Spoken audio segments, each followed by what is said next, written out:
Dad, this year we are celebrating Thanksgiving with family. You are not invited. That is how the betrayal began, and I definitely did not deserve it. And when his wife added that I had not yet earned a place at her table, I replied with only one thing. I am canceling all automatic payments. An hour later, 95 missed calls. And then something happened that turned everything upside down. Before we continue, subscribe to the channel and tell us where you are listening from in the comments. The message arrived at 3:47 in the afternoon on a Wednesday, 2 days before Thanksgiving. I was reviewing a client portfolio when my phone vibrated against the mahogany desk. I looked down, expecting confirmation about plans for Thursday dinner. Maybe Michael was asking what time I would arrive or what I wanted to bring. Instead, I read, Dad, this year we will celebrate Thanksgiving only with immediate family. You are not invited. I looked at the screen and read it again. The words did not rearrange themselves to make sense. My reading glasses slid down my nose as I leaned in as if proximity could alter the meaning. Only immediate family. I was his father. What could be more immediate than that? Before I could process it, another message appeared in the family chat. Linda's name appeared with that little typing indicator, and then her words materialized like a slap in the face. Maybe one day you will earn the right to sit at the table with us, William. Not yet. I felt a tightness in my chest. I set the phone down carefully, like someone setting down something fragile that might break if handled roughly. But I was not the fragile one. I was the one who had kept everything under control for 8 years since my wife passed away, leaving me submerged in guilt, trying to prove to my son that I could still be the father he deserved, despite his mother's absence. I picked up the phone again. I checked the chat history.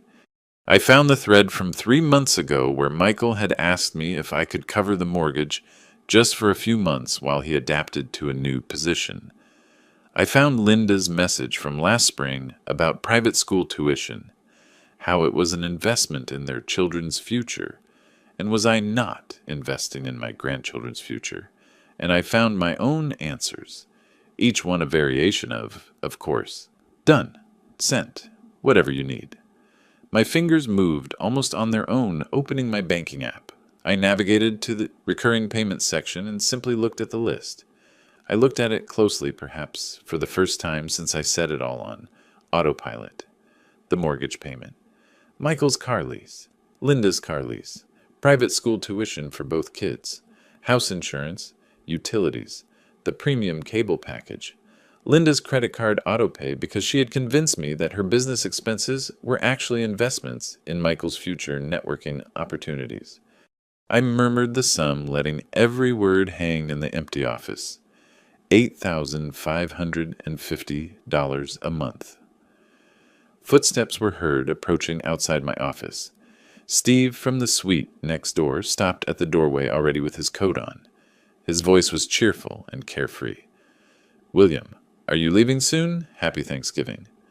I looked up and put on my mask. You too, Steve. Drive safely. He waved at me and disappeared down the hall. I heard the elevator ding and then silence reigned again. Almost the entire building had already emptied out for the long weekend. I was alone with my phone, my computer screen, and a clarity I had not experienced in years. I read Linda's message one more time. Maybe one day you will earn the right, as if I had not earned anything, as if $8,000 a month were just an expectation, an assumption, the price I paid for the privilege of occasionally seeing my grandchildren at whatever event Linda deemed appropriate for my attendance. The screen went a little blurry. I took off my glasses and left them next to the keyboard.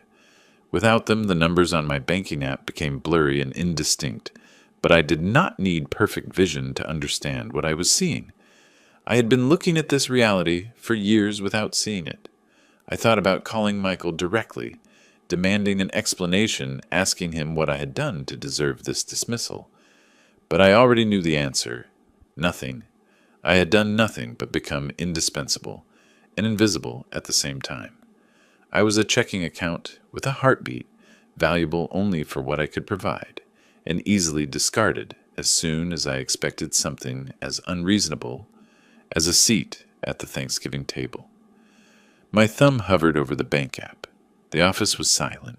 Through the window I could see the sun descending toward the McDowell Mountains, dyeing the Scottsdale sky in shades of copper and amber, beautiful and indifferent. The city would keep moving whether I spent the day alone or surrounded by family who tolerated me for my wallet. I opened the family chat one more time, read the 2 messages again, and then slowly reviewed the list of payments in my banking app.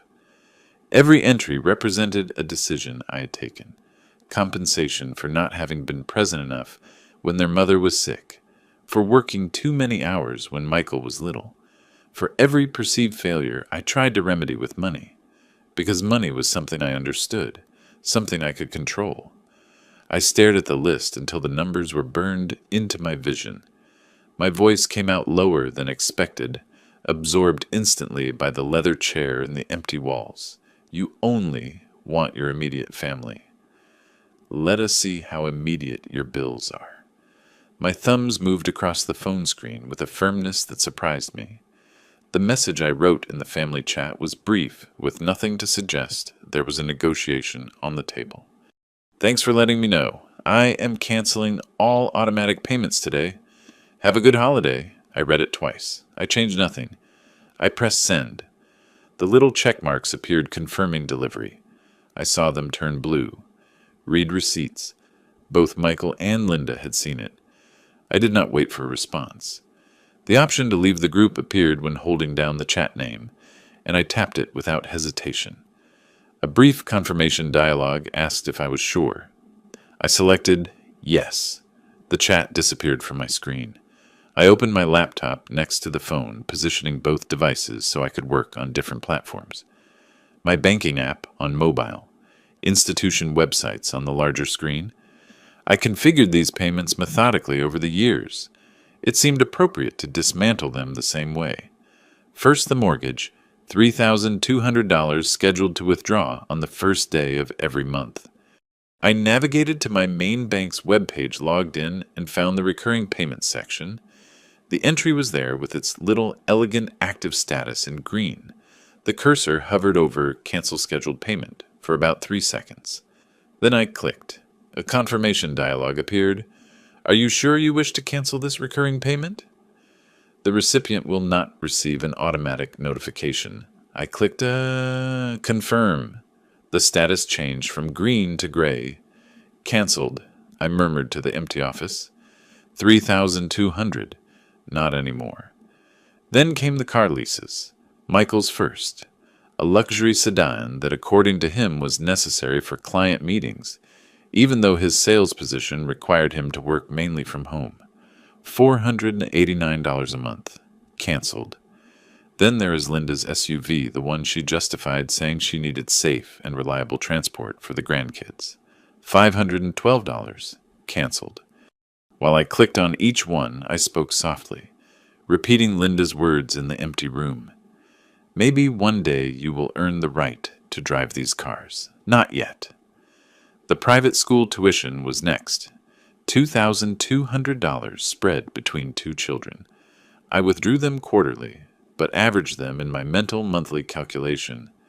That required logging into a separate education and payment portal. More clicks, more confirmation dialogues asking me if I was sure. I was sure. Home insurance, utilities, the premium cable package that cost more than mine. Every cancellation took between 2 and 4 minutes. Login credentials, security questions, navigation through menus designed to make cancellation difficult. I resolved them with the patience of someone with 40 years in financial consulting, someone who understood that thorough work takes time. Sometime during the suspension of utilities, my phone began to vibrate. Michael's name appeared on the screen. His photo, taken 3 Thanksgivings ago when he still smiled at me, appeared next to the incoming call notification. I looked at it. I reached out without looking directly at the screen and turned the phone face down. The vibration continued for 30 seconds and then stopped. The silence lasted maybe 2 minutes before starting again. The same name, the same photo. I kept my eyes fixed on the laptop screen, clicking to cancel the automatic payment for the cable package. By the time I finished with Linda's credit card, the last item on my list, the one that had been silently accumulating her business expenses at an average of $900 monthly, my phone had gone through several cycles of vibration silence and restart. I closed the laptop with a quiet click that sounded loud in the silence of the office. The time on the screen read 7:52 in the evening. I had been working a little over an hour. Outside downtown Scottsdale had transformed into its nightlife ambiance. Restaurant patios were filling up. Lights illuminated the sidewalks. People were starting their holiday celebrations early. I gathered my things slowly, laptop in my shoulder bag. The phone I picked up and put in my pocket, still face down, vibrating intermittently. Coat from the hook behind the door. I locked my office, walked to the elevator, went down to the parking garage, and got in the car. The whole time my phone would not stop vibrating against my thigh, like a furious insect trapped in a web. The drive to my apartment took 20 minutes in moderate traffic.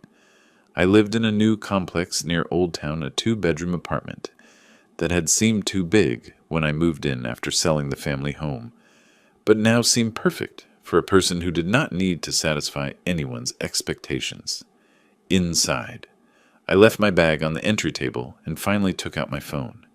The lock screen was a disaster of notifications. 95 missed calls. The messaging app showed 43 unread messages. I checked the call log. Michael, Linda, Linda, unknown number. Probably Barbara, alerted to the crisis and trying to mediate. Michael. I turned off the ringer completely and disabled vibration. I put the phone face up on my desk, where I could see the screen, light up silently with every new attempt. In the kitchen, I took a bottle of bourbon out of the cabinet, a bottle I had been saving for a special occasion that never materialized. Crystal glasses from the set I never used because I had no one to use them with. 2 fingers of liquid amber reflected the light over the sink. I took the glass to my living room window and left the apartment lights off. The city stretched out before me in layers of illumination, street lights, building windows, the red and white traffic flows on Scottsdale Road. My phone screen glowed on the desk behind me. Another silent call. I did not turn around. The bourbon was smooth and expensive. I took a slow sip and let it warm me. My voice came out quiet in the darkness. 8 years. 8 years trying to compensate for her absence. They never appreciated a single day. The phone screen went dark. It remained dark for about 90 seconds, and then lit up again. Another call. Another attempt to contact the man who had just cut off their funding. I imagined Michael's panic, checking his bank notifications, seeing the canceled payments, and understanding what they meant. I imagined Linda's fury, her calculations about the bills coming due, her realization that her condescension had cost her more than anticipated. I took another sip and watched the city. Behind me, my phone kept blinking, silent and useless. Tomorrow was Thanksgiving. I would spend it however I wanted. Maybe I would cook something simple. Or maybe I would go out. I would look for a restaurant serving dinner and sit at a table with strangers who owed me nothing and expected nothing in return. The glass of bourbon was half empty now or half full, depending on the perspective. I suppose that was the difference. Finally, I was seeing things from another perspective, not through guilt, obligation, or desperate attempts to make up for the past. Just seeing what was actually there. The phone lit up again behind me. I did not turn around. The city lights were much more interesting. Thursday morning, I woke up in silence. No phone buzzing, no emergency call. No crisis demanding my immediate attention.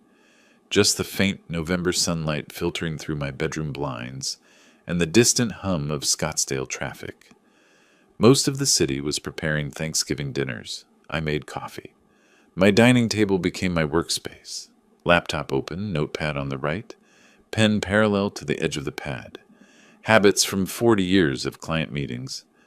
I opened the property documents folder on my computer and started reviewing files I had not looked at in years. First opened was the sales contract for the house in North Scottsdale. I scrolled to the ownership section and highlighted the relevant passage with the cursor. Sole owner, William Marcus. No cosigner or rental agreement listed. I bought it 6 years ago as an investment property, a place where Michael and Linda could get settled while I covered expenses. The word temporary had been used frequently in those early conversations. Somehow, temporary had become permanent. I took notes on my notepad with precise handwriting despite the slight tremor in my fingers I had developed over the last year. Property acquired January 2018. Total price $485,000. Mortgage paid in full in 2021. Title deed in my name alone. Next came the vehicle leases. Both contracts open in separate windows on my screen. Toyota Highlander for Linda, leased March 2022. Lexus ES350 for Michael, leased August 2023. I read the fine print I had barely skimmed when signing. Primary lessee William T. Authorized driver Michael Clayton. The second vehicle did not even mention Linda. She drove it only with Michael's authorization. I murmured to the empty apartment. Sole owner, no cosigner, no rental agreement. It is cleaner than I remembered. My coffee had gone cold. I did not bother reheating it. Friday afternoon, I sat in the same chair. My laptop was open, and I set about researching in a different way. Real estate attorneys in Scottsdale. I read reviews, checked credentials, and compared lawyer listings. I have no personal contacts.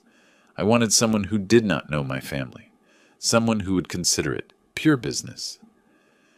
The name Robert Chen appeared on 3 different recommendation lists. Real estate disputes, contract law, 15 years experience.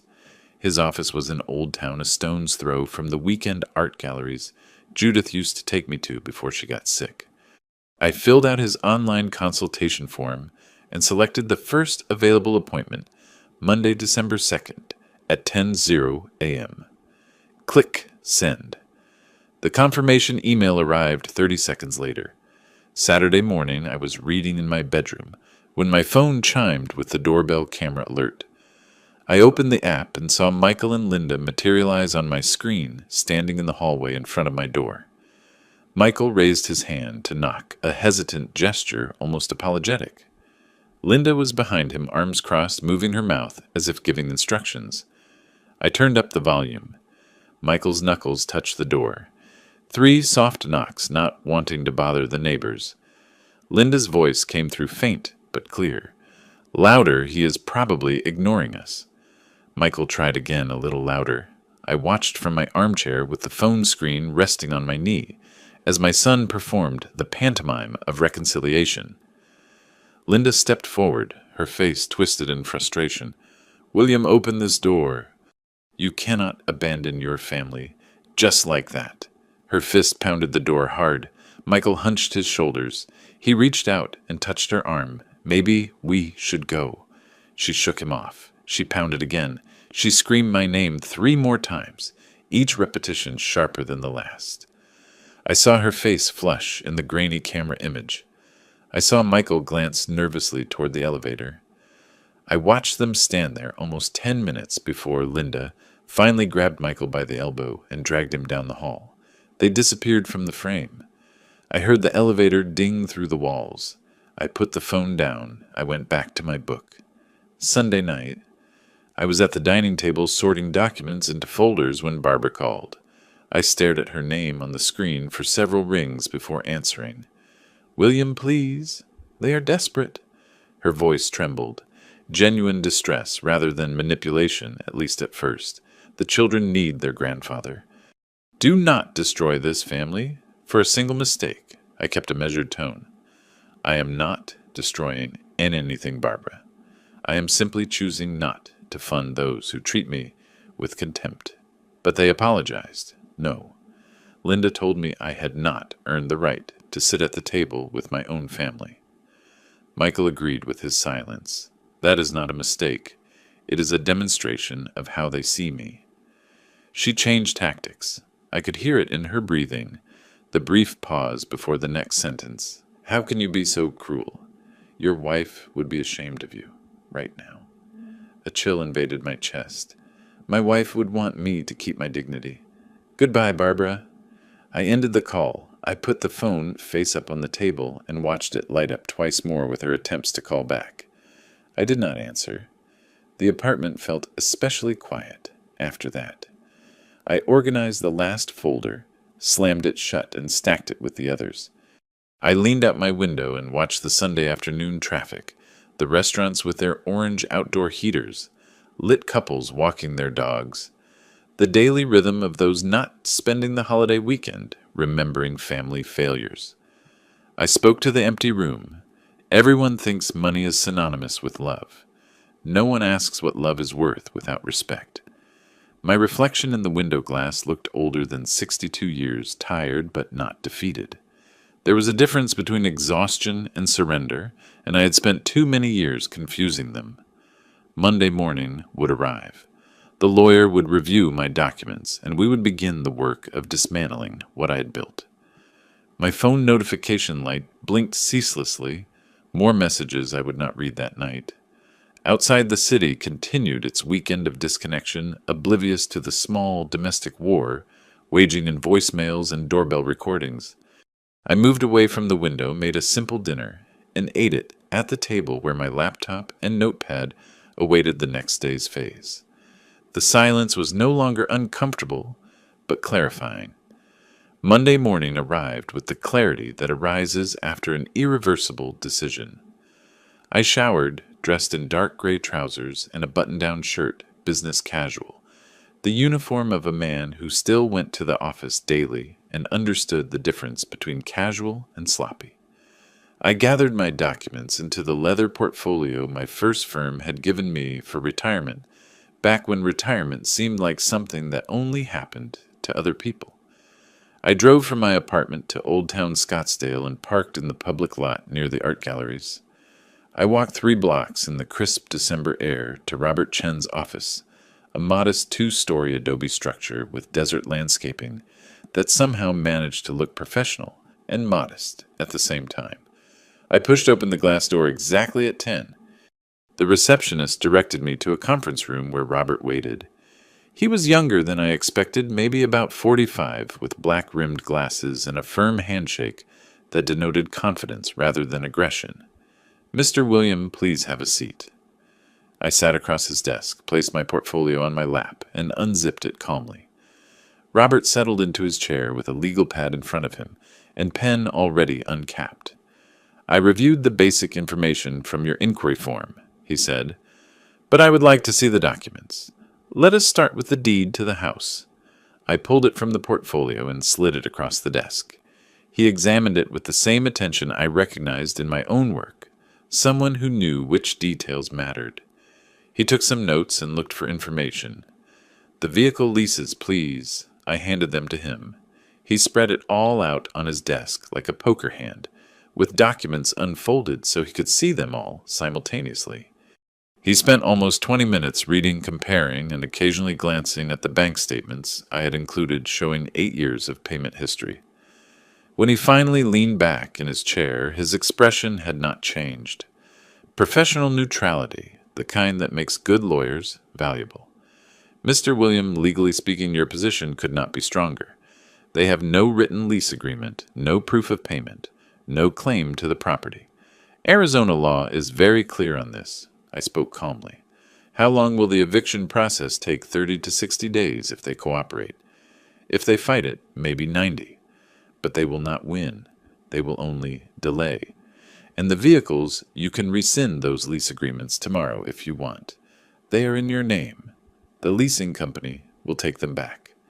He explained his strategy with the same methodical precision I used reviewing my own documents. First, we would send a formal eviction notice. With 30 days to vacate, we would document everything they did in response. Every call, every message, every appearance at my door. If they claimed I had verbally agreed to let them stay indefinitely, we would have a paper trail proving otherwise. "When can you send the notice?" I asked. "I can have it drafted by Wednesday with courier delivery to their home Thursday at the latest." He quoted me a retainer of $5,000. I did not hesitate. I took my checkbook from the inside pocket of the portfolio and wrote the check with practiced movements. 40 years of signing checks had made the motion automatic. I tore it out and slid it across the desk. Robert examined it briefly, then reached out again. "I will be in touch Wednesday with the draft for you to review." I shook his hand, gathered my documents, and left his office with the feeling of having completed any other professional transaction, which was precisely what it was. Back at my apartment that night, I returned to my usual routine. Dinner news the stack of client files I had brought home to review. Around 9, I opened my laptop to check mail and saw Michael's name in my inbox. Subject: Dad, please. I opened it and read 3 paragraphs of apologies with excuses. Linda had pushed too hard. He should have stopped her. She never meant to hurt me. Could we sit down and talk, please? He knew he had made a mistake. I read it twice. I considered the careful wording the way he presented himself as a victim of Linda's influence, rather than a willing participant in my exclusion. The request for conversation that carefully avoided any real acknowledgement of years of receiving without gratitude. I murmured at my screen 8 years too late for that conversation. I moved the cursor to the archive button and clicked once. The email disappeared from my inbox. Wednesday passed quietly. Thursday afternoon, I was in my office reviewing my portfolio allocation when my desk phone rang, sounding like a thunderclap. "Mr. William, there is a man in the lobby claiming to be your son and requesting to see you. He is becoming disruptive." I looked at my computer monitor and switched the interface to the building security camera, a feature available to senior staff precisely for these situations. I selected the lobby camera. Michael appeared on the screen, pacing near the elevator. His gestures were jerky and agitated. The security guard stood between him and the elevators, professional but firm. "Should we call the police?" the guard asked over the phone. I saw Michael raise his hands. I saw his mouth move as if he were shouting. I saw him point at the elevators, at the guard, and back at the elevators. The desperation was visible even through the grainy camera image. "No," I said, "just escort him out. Do not let him back in." I stayed on the security feed after hanging up. I saw 2 guards approach Michael. I saw him argue, shoulders hunched, just like at my apartment door. I saw him finally turn toward the exit, surrounded by security, his whole body radiating defeated fury. The lobby returned to its usual rhythm. People entering, leaving, crossing toward elevators, undramatic. I went back to my portfolio allocation spreadsheet and spoke softly to my empty office. "You wanted to exclude me from the table, Michael. Welcome to the same feeling." My phone showed no new messages. The workday continued its usual course. Outside my window downtown, Scottsdale went on normally. The lunch crowd dispersed. Afternoon meetings began the city indifferent to small family catastrophes. I returned my attention to the numbers on the screen. Asset allocation risk assessment. The comfortable language of a profession with meaning where value could be calculated and consequences predicted. Not like family, where 8 years of payments and gifts earned you only contempt and a Thanksgiving exclusion. The office was quiet, professional, mine. I closed the portfolio file and opened the next one. Monday morning arrived with the weight of inevitability. I was at my desk reviewing a client's portfolio, rebalancing it when my phone chimed. Text from Robert Chen. Notice delivered. Signed at 10:47 a.m. The 30-day period begins today. I read it twice. I saved a screenshot in the folder I created specifically for this process. Legal documentation. December 2024. I returned to the spreadsheet on my screen. The portfolio needed attention. Mrs. Henderson was 73 years old and risk-averse. Her investment had drifted too far into equities. I took notes on possibly transferring 15% to municipal bonds. My office phone rang 40 minutes later. Michael's number was on the caller ID. I answered, expecting his voice. Instead, Linda exploded over the speakerphone. "You cannot do this. It is illegal. We have rights. You are a cruel old man, and we will sue you for everything."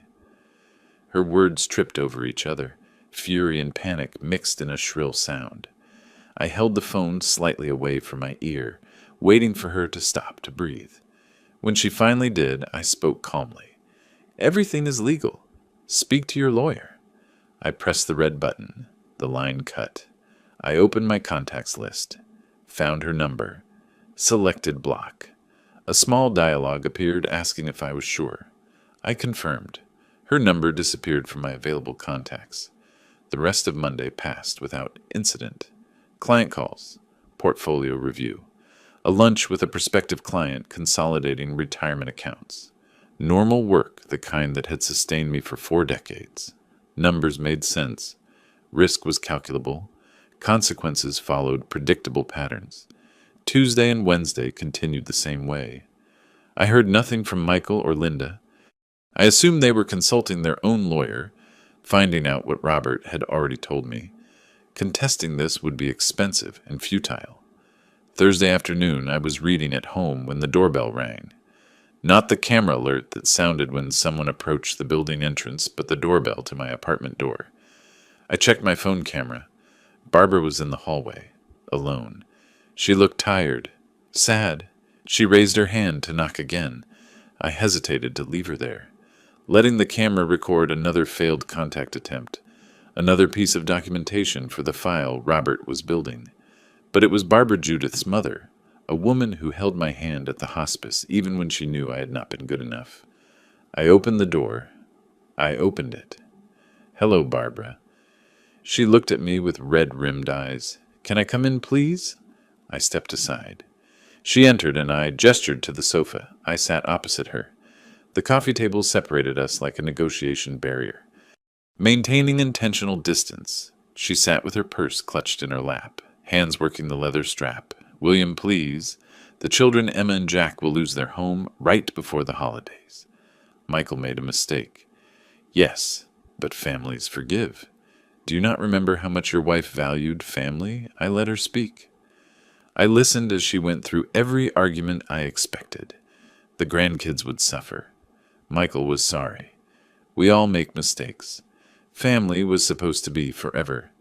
For almost 2 hours she sat there twisting a tissue into shreds. Her voice alternated between pleading and reasoning. I remained in the armchair, hands resting on the arms, posture upright but not rigid, attentive, impassive.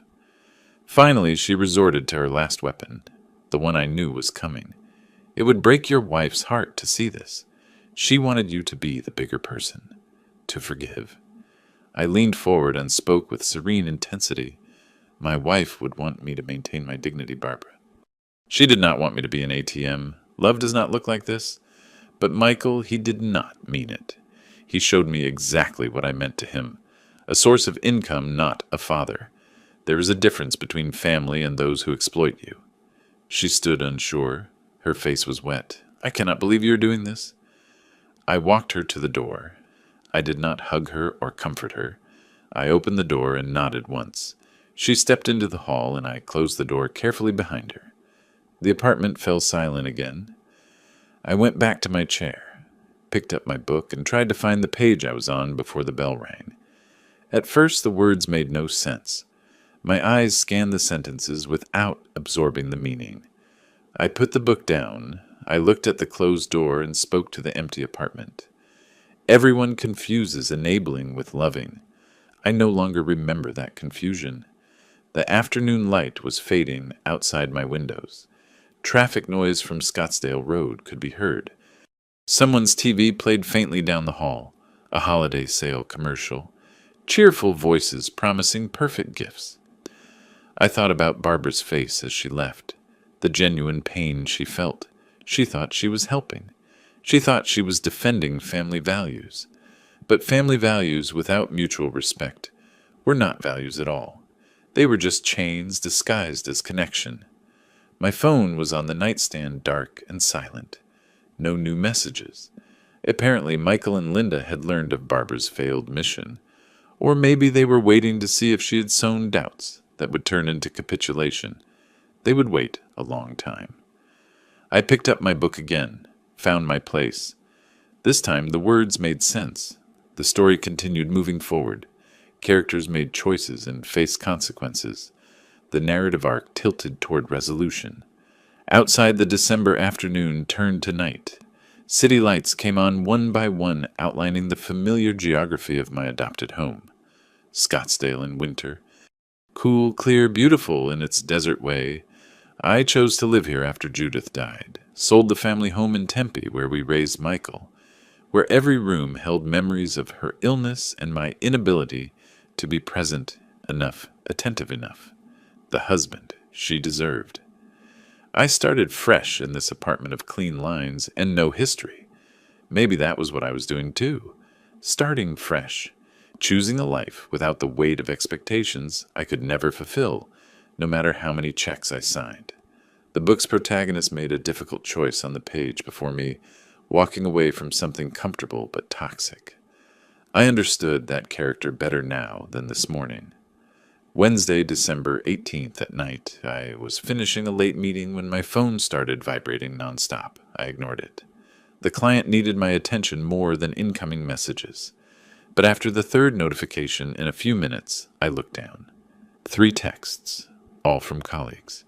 Variations on the same theme. Did you see what they are saying about you online? The meeting ended at 6. I thanked Mr. Patterson, walked him to the elevator, returned to my office, and finally checked my phone. 4 more messages had arrived. 2 from Scottsdale Chamber of Commerce acquaintances. 1 from Steve the neighbor. 1 from a former client, all asking the same question. I opened Facebook, which I had last checked in September. I navigated to Linda's profile. It was public, so it was easy to find the post. Posted at 3 in the afternoon. My father-in-law is evicting us. His own son, daughter-in-law, and 2 small grandchildren, with 30 days' notice right before Christmas. We have nowhere to go. I never thought family could be so cruel. Please pray for us. 47 comments, 23 shares. I scanned the responses. Variations on outrage and sympathy. Oh my God, how terrible. What kind of person does this, poor babies? I closed the app. I sat in my office chair staring at the dark phone screen. This was the strategy shift Robert had warned me about.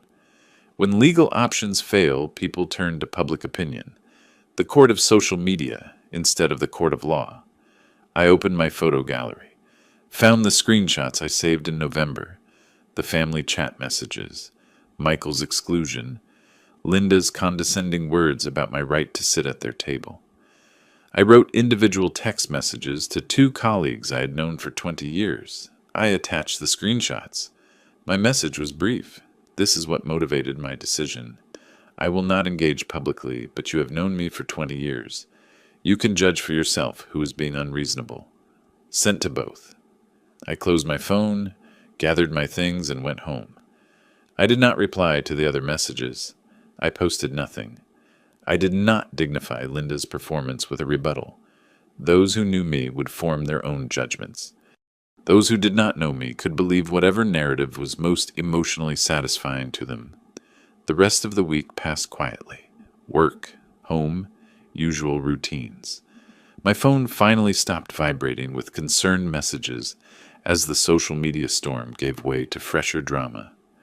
Sunday morning, December 22nd, I was reading in my armchair when the doorbell camera alerted me, not my apartment door, the building entrance. I opened the app. Michael, Linda, and Barbara were outside on the sidewalk, not approaching the door, simply standing there, positioned, where anyone entering or leaving the building could see them. Linda held Emma's hand. Michael carried Jack on his shoulders. I put down my book, made coffee, leaned back in my chair and checked the camera periodically. They stayed an hour, a carefully staged family gathering that coincidentally took place outside my building on a Sunday morning when residents were coming and going, and surely someone would mention it to me. When forced to come down and connect, I spoke to my empty apartment, staging a chance encounter. I have managed investment portfolios for 30 years. I recognize a setup when I see one. They gave up around 11:30. I watched them walk to their car. Michael had slumped shoulders, Linda with jerky, accusatory gestures, Barbara following closely, looking defeated. Christmas arrived on Wednesday. I had reserved at the Mission an upscale restaurant in Old Town that remained open during the holidays. I wore a casual blazer and dark trousers. I arrived there at 6 in the evening and left the car with the valet with a generous tip. The restaurant was half full. Couples, families, and a few other solitary diners scattered throughout. I asked for a table near the window. I ordered the daily special and took out the book I had brought.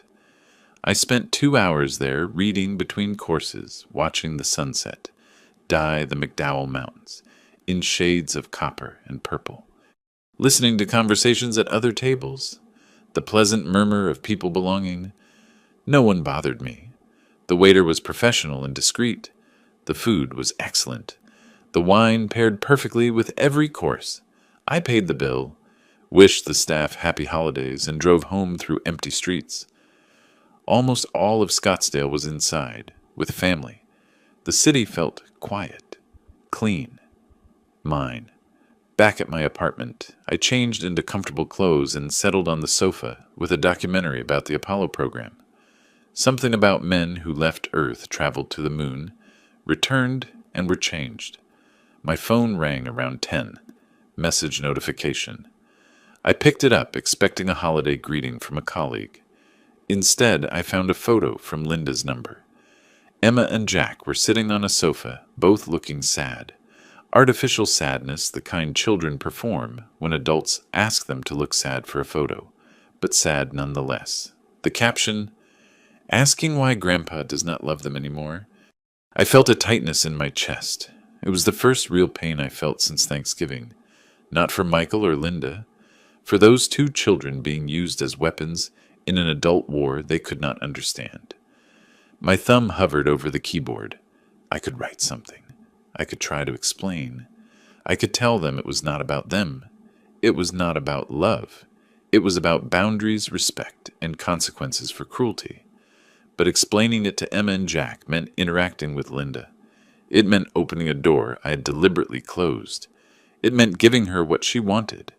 It was proof she could still reach me, that she could still manipulate me with guilt and her grandchildren. I stared at the photo for a long time. Then I deliberately locked the phone screen, turned it face down on the coffee table, spoke quietly to the empty room. "I'm sorry, Emma. I'm sorry, Jack. But this is not about you." The documentary continued on my TV. Engineers solving impossible problems. Astronauts learning to walk on a surface where no human had walked before. Men making difficult decisions in unprecedented situations. The phone remained face down. Silence.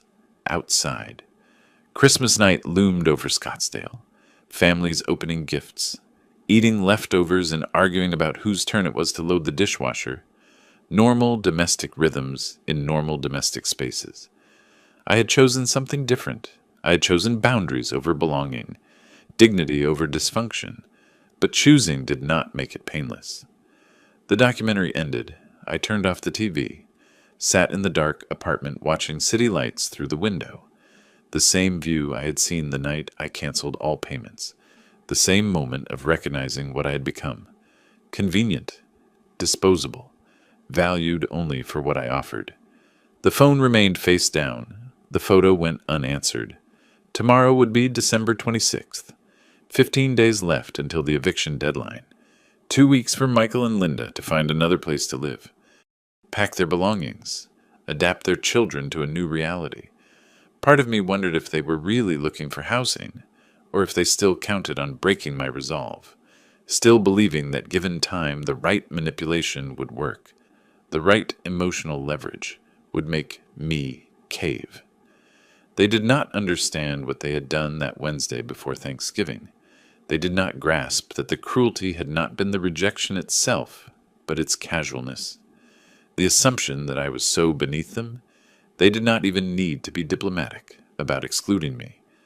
That kind of contempt could not be fixed with apologies, photos of my grandkids, or social media campaigns. I picked up the phone one more time. Looked at the photo again.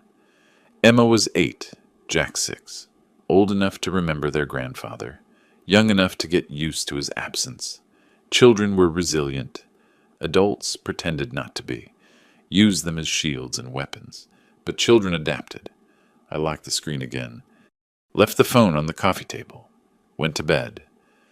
The morning after Christmas, I sat at the dining table with coffee cooling next to my laptop.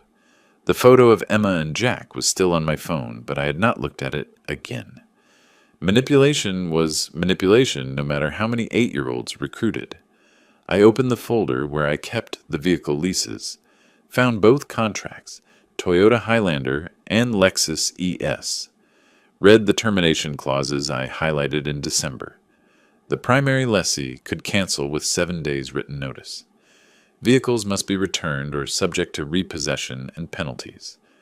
I drafted 2 emails, one to Toyota Financial Services and another to Lexus Financial Services, both almost identical.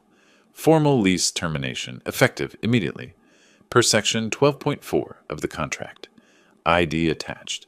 Account verification attached. Click send on the first. Click send on the second. Confirmations arrived within 30 seconds. Forwarded both to Robert with a brief note. Phase 2 initiated. Vehicles will be retrieved January 3rd as stipulated in contract. The rest of the week passed in that strange dead zone between Christmas and New Year's. Office was practically empty. I reviewed portfolios, rebalanced allocations, prepared for the January rush when clients wanted to discuss tax strategies. Friday, January 3rd morning. I was at my desk when my phone vibrated. Motion detected at North Scottsdale property. I installed security cameras in November when I realized I might need documentation. The owner has the right to monitor his investment. I opened the app, watched the live feed as a tow truck backed into the driveway. Front door flew open. Linda appeared in a bathrobe, mouth already moving, hands gesturing frantically. I turned up the volume. I cannot. It is my car. I need it. You cannot take it. The driver stepped down from the cab, burly guy in coveralls, clipboard in hand.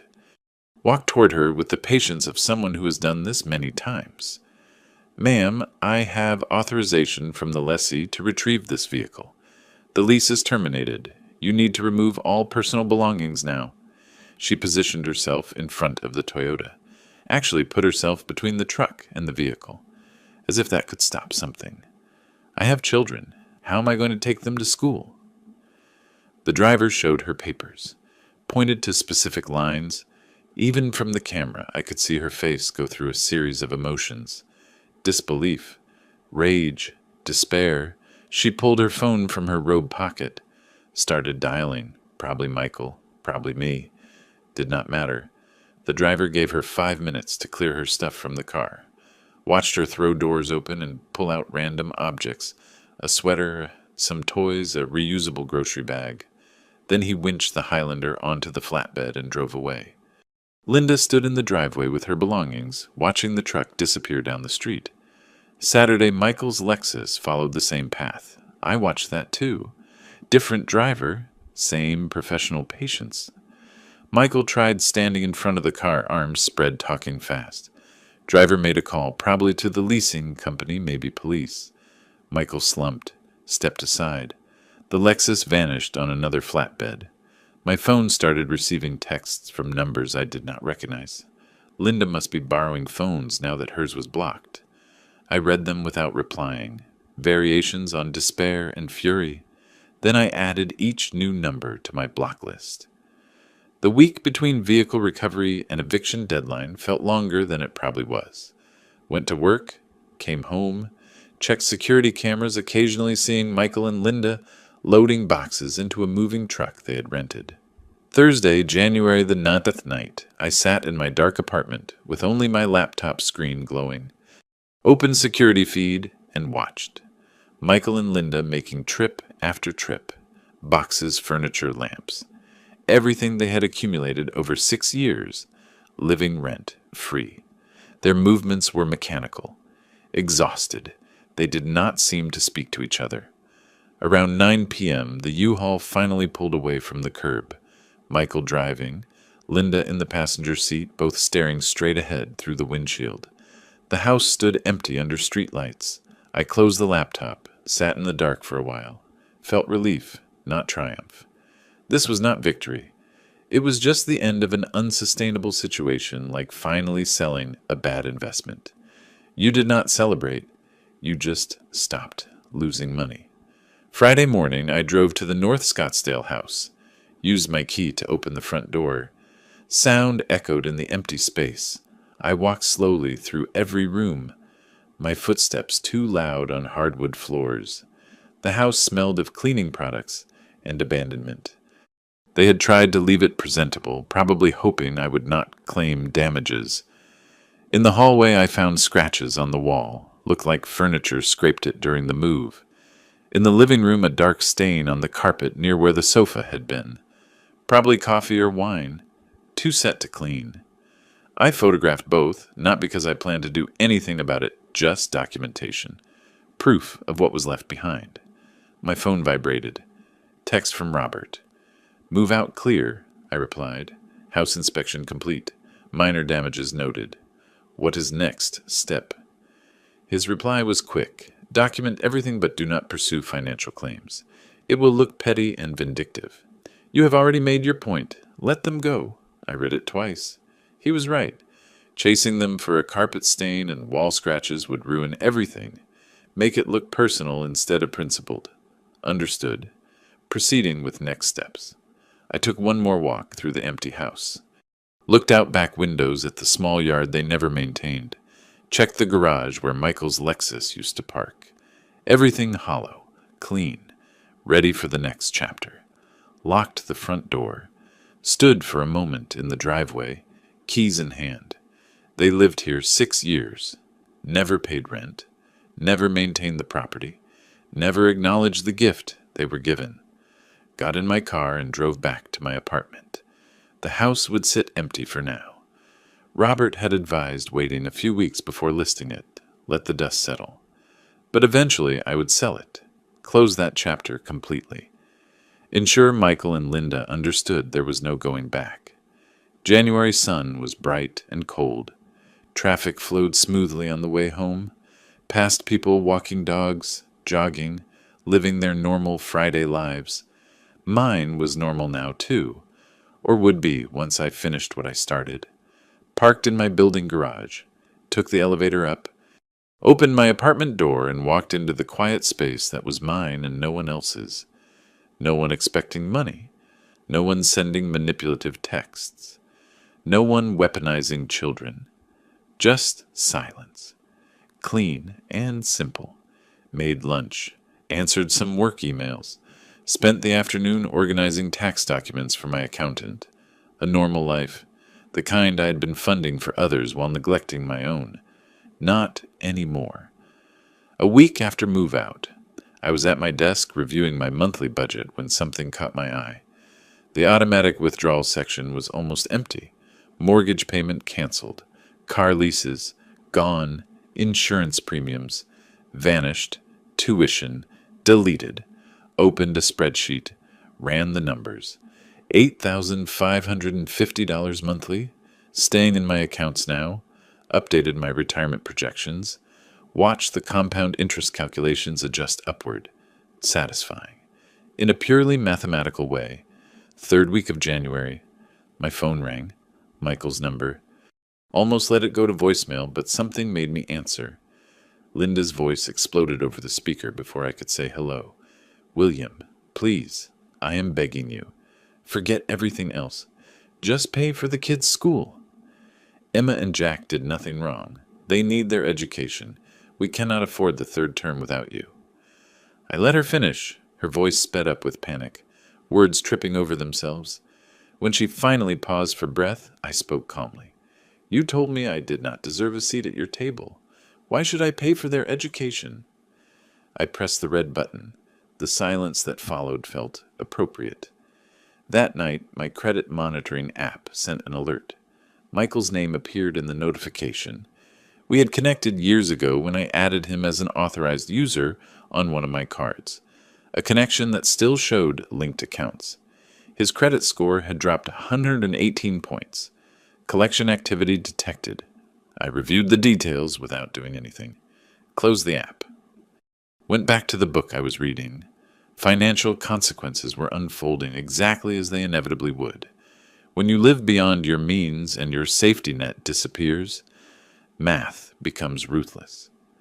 Early February, I received a thick envelope in the mail. Address written in careful, childish handwriting. Crayon drawings decorated the edges. Flowers, hearts, and stick figures. I opened it standing by the dining table. Pulled out lined paper with clear lettering. Dear Grandpa, please forgive Mom and Dad. We miss you. Love, Emma and Jack. Held it up to the light. Letters were too uniform, too perfect for an 8-year-old. Spacing too deliberate. The phrasing, please forgive Mom and Dad, clearly adult. I put it in the documentation folder, not the trash. Proof that manipulation continued, that Linda was still using children as weapons instead of taking responsibility. Spoke quietly to the empty apartment. Weaponizing 8-year-olds. Handwriting isn't even close. Did she really think I wouldn't notice? Then sorry you got caught in this. Emma, but your parents need to learn. Mid-February, I scheduled an appointment with a real estate agent. Patricia Morgan had good reviews, specialized in North Scottsdale properties. We met at her office in Old Town. She reviewed the house details on her computer. 4 bedrooms, 3 baths, 2-car garage, prime location, well maintained. It is a lovely property. Mr. William, prime location, great condition. We should have no trouble at this price point. May I ask if proceeds are going into another property? My answer was simple. No, I am simplifying my portfolio. This was an investment that did not work out. She nodded. Understood that investment properties sometimes did not perform. Did not need to know the investment had been in family, not real estate returns. Signed the listing agreement. $675,000. Slightly above market, but the house justified it. Patricia said she would have the sign up in a few days. Photos on MLS by the weekend. Before going home, I called Robert. Are you sure about selling? He asked. Once sold, there is no going back. I am sure. They need to understand this door is closed forever. No reconciliation, no second chances. It is over. He was quiet a moment. Then all right. You have been consistent from the start. I respect that. After the call, I drove past the North Scottsdale house one last time. Slowed down as I approached. For sale sign not up yet, but would be soon. Patricia had promised Monday. House looked empty, abandoned. Even from the street, you could tell life no longer lived there. Grass needed cutting. Blinds open to empty rooms. Driveway where 2 vehicles used to park was bare concrete. I did not stop, just slowed down. Noted details, kept driving. That night, I sat in my apartment windows open to the February chill. City sounds drifted up, traffic, distant conversations, music playing, normal urban life. My phone lay on the coffee table, dark and silent, no desperate calls, no manipulative texts, no photos of sad grandkids. Linda had either run out of strategies or finally accepted nothing was going to work. The math of their situation was brutal and simple. Michael made $75,000 a year. After taxes, about $4,700 monthly. Their rent in Mesa was $1,600. Add utilities, food, gas for Michael's commute, basic insurance, phones. $3,500 in fixed costs, minimum. Left $200 monthly for everything else. No private school, no luxury cars, no lifestyle they had grown accustomed to. And now collection agencies were calling about her credit card debt. $8,500 they could not pay. Credit scores plummeting. Future loans would cost more. Future rentals would require higher deposits. The cascade of consequences had its own momentum now. I was not forcing anything. Just watching gravity act on a structure I had stopped propping up. Thought about Emma and Jack. Hoped they were resilient. Hoped Mesa public schools treated them well. Hoped they eventually understood their parents' choices created this, not their grandfather's boundaries. But that was years away. For now, they were confused kids wondering why everything changed. That part did not feel good, never would. Children were casualties of adult dysfunction, always had been. I had tried to prevent it by funding their lifestyle, but all I had done was delay the inevitable and enable their parents' irresponsibility. Sometimes the kindest thing was to stop being kind in ways that fostered dependency. Outside the city continued its nightly rhythm, restaurants filling, couples walking to dinner, everyday movements of people living within their means, maintaining dignity, not exploiting relatives. I closed the windows. Apartment fell silent again. Retirement account healthier than in years. Stress level down. Self-respect restored. Low prices. The estrangement of a son who had shown his true character.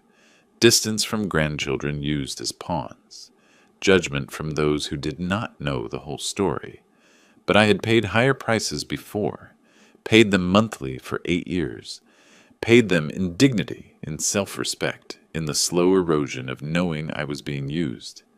This price, loneliness, judgment, irrevocability at least, was honest. Made dinner. Watched news. Prepped for tomorrow's client meetings. House would sell. Last thread would be cut.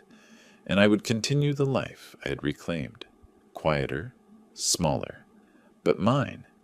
Late February, I was reviewing quarterly client portfolios when my phone vibrated. Building security. Mr. William, your son, is in the lobby again demanding to see you. Should we call police this time? I switched my monitor to security feed. Michael pacing near elevators, gesturing at guard. Face red, shirt wrinkled, looked like a man barely holding it together. No. Just escort him out. Document the incident. Watched him argue a minute more before security guided him toward door. Shoulders slumped, defeated, felt pity, but it was distant, clinical, like watching a stranger deal with a problem they created. That afternoon, an email arrived. Subject: You are destroying us. Opened it. Read Michael's accusations, my vindictiveness, how grandkids were suffering, how he was telling everyone the truth about what kind of father you are. Archived it without reply. Let him tell whoever he wanted. Those who knew me would form their own judgments. March 1st, I drove to the coffee shop where Barbara had asked to meet. She was already there, hands clutching a cup, eyes red from recent crying. Please, William, for my daughter's sake, there has to be a way to fix this. I sat down, took out my phone, opened the folder of screenshots kept since November, slid device across table. She read Thanksgiving messages, Michael's exclusion, Linda's words about earning the right to sit at their table. Watched her face transform pleading to shock. 8 years, I said quietly. Over $100,000 a year, and I did not even deserve an invite to Thanksgiving. Scrolled to more proof. Bank statements showing payments. Lease agreements in my name. House deed. Every document presented with precision of financial presentation. Barbara started crying, hand over mouth. I did not know. Michael told me you cut them off for no reason, that Linda was trying to help manage your finances, and you got angry. This, she pointed at phone, is completely different. They excluded you from Thanksgiving, then told me I had to earn the right while I paid for everything. She wiped tears. My daughter would be so ashamed of how Michael turned out. She always worried he depended too much on you, that you were too generous. She was right. Reached out, touched her wrist gently. I do not blame you, Barbara. You did not know. But I will not be manipulated any more, not even by people I love. Your daughter understood dignity. She wanted me to keep mine. She nodded, squeezed my hand. Alliance shifted in that moment. Not against Michael, but toward truth. Mid-March, my phone rang. Patricia Morgan. Mr. William, excellent news. We have an accepted offer, $670. Or cash buyer, 30-day close. Thanked her. Ended call. Sat in office chair, letting it sink in that last physical link was broken. When sale closed, I netted $460,000 after clearing mortgage and fees. Met with financial advisor. Moved it into municipal bonds and dividend stocks. Conservative. Stable. Funding my retirement, not someone else's lifestyle. April Michaels served with court summons. Credit card company suing for $11,200. Original debt plus interest and fees. Court ordered wage garnishment, 25% of his paycheck. Did not hear from Michael, but from credit monitoring app, still showing linked accounts from years ago. Saw alert without emotion. Cascade of consequences now had its own momentum. Early May, Detective Rodriguez from Scottsdale PD called, Mr. William, need to ask some questions regarding complaint filed by Linda Willis, alleging financial exploitation. Kept calm. Will have my attorney contact you with all relevant documentation. This is a false claim. Send everything to Robert. 2 days later, Rodriguez called back. Mr. William, we reviewed everything. No investigation needed. Sorry for disturbance. False police report destroyed whatever shred of sympathy remained for Michael and Linda. Filing official reports with demonstrable lies was not just desperate, it was destructive. People who had been neutral now understood who was really in the wrong. Robert called after. Filing false police report was serious error on their part. She has put her dishonesty on record.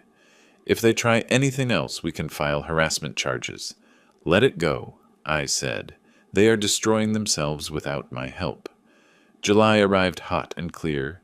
House sold. Vehicles gone. Automatic payments a thing of the past. Michael and Linda's relationship reportedly crumbling under financial and emotional pressure. Did not follow details anymore. Unnecessary. Mission complete. Was not revenge, just consequences and boundaries respected. One evening sat on my terrace watching sunset over McDowell Mountains. Phone showed investment balance. Healthy. Growing. Secure. Calendar showed client meetings and dinner reservation at restaurant I wanted to try. Normal life. Mine. No one else's. Satisfaction was not triumph. Was not joy. Just peace knowing I had reclaimed something given away too freely. My dignity. My autonomy. My right to be treated with basic respect. Justice, I learned, was not about punishment. It was about refusing to participate in one's own exploitation, about drawing lines and holding them even when people cried, threatened, or tried to weaponize children. Sunset painted sky layers of orange and purple. Beautiful, indifferent. Mountains did not care about family dramas, financial fallouts, or revenge stories. Neither did I. Not really. Story was over. Only living the life I reclaimed remained. August 1st arrived with morning heat already building. Sat at dining table with coffee laptop, open checking emails, quarterly reports, meeting confirmation junk mail about extended car warranties, and then Michael's name in inbox, subject. I get it now. Almost deleted without reading. Almost. But cursor hesitated. Clicked. Dad, I get it now. We were wrong. I was wrong. Not asking forgiveness because I do not deserve it. Just want you to know I do not blame you anymore. You did what you had to do. Trying to be better for Emma and Jack. No signature. No love, Michael. Just those words. Read twice. Hovered cursor over reply. Started typing. I appreciate that. Stopped. Deleted. Started again with thank you. Stopped again. Finally closed email without replying. Moved to folder named Archive Not Trash. Received my confirmation. No reply necessary. 10 days later, Barbara called.